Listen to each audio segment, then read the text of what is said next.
Hello and welcome to Popcorn News, the news that hardly anybody watches, but the announcer doesn't care because he's crazy, and the announcer has disappeared for a while besides because he was having a crazy spell.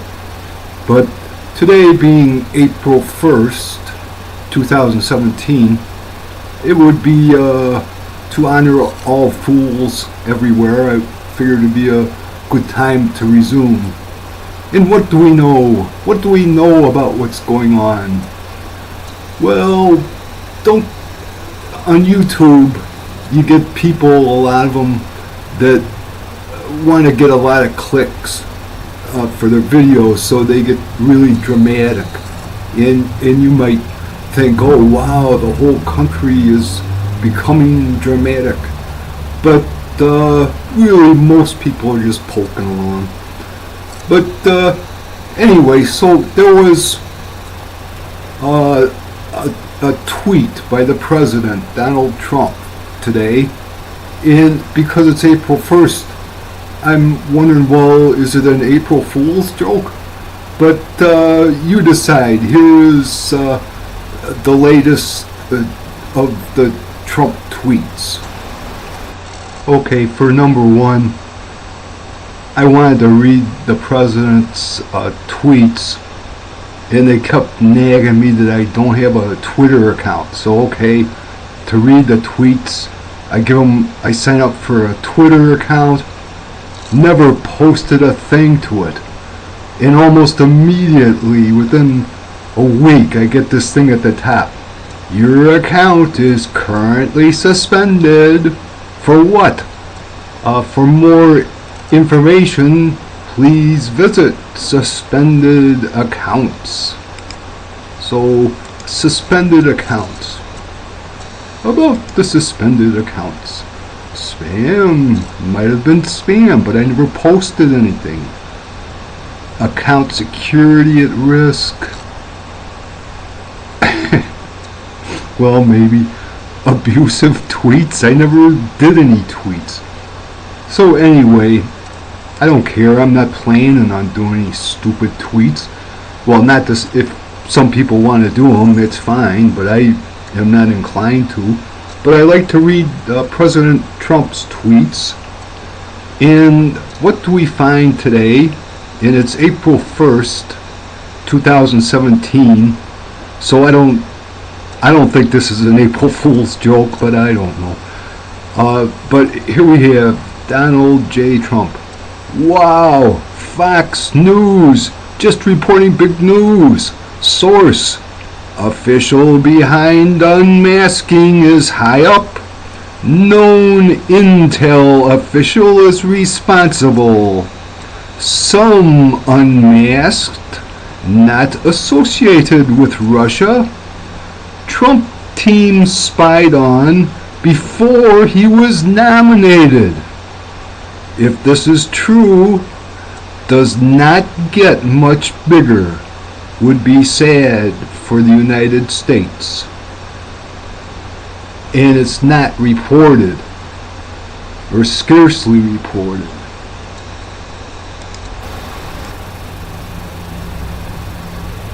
No matter which side you choose, you lose half your audience. So if you choose to be pro-Trump, then you lose the other half of the United States who won't watch you.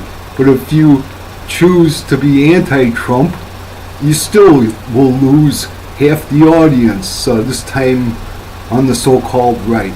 So the trick is, when you do these videos, to how to walk a thin line so that people can't tell, well, which side is he on? At any rate, the news is not, at least today's local paper, absolutely nothing reported in there about the latest WikiLeaks release called Marble, which gives further evidence of a plan by CIA, which has suddenly moved into the NSA realm of eavesdropping and surveillance, and more evidence that they have this thing that leaves a false signature that makes it seem as if the hacking has been done by the Iranians or the Russians, but it's a false signature. It's called Project Marble. Nothing at all in the local newspaper today about it, and those are the big stories. So why aren't some of these things being covered more? That there is more and more evidence that during the campaign and before he was inaugurated, Donald Trump was being surveilled. He and his people illegally surveilled, and there's more and more evidence coming out of WikiLeaks that there's been these false signatures attached to these hacking incidents to make them seem like they come from somebody else. And the question is, so why aren't these things being more widely reported? So that's just a mathematical thing, I'm not trying to take a side here. I'm just saying that there's been this thing where the WikiLeaks is showing again and again that there are these false signatures being used by CIA to point the blame elsewhere, and more evidence of illegal surveillance of Donald Trump and his people. But this is the mathematical puzzle, no matter which side you're on, is why aren't these shocking things being more reported than they are?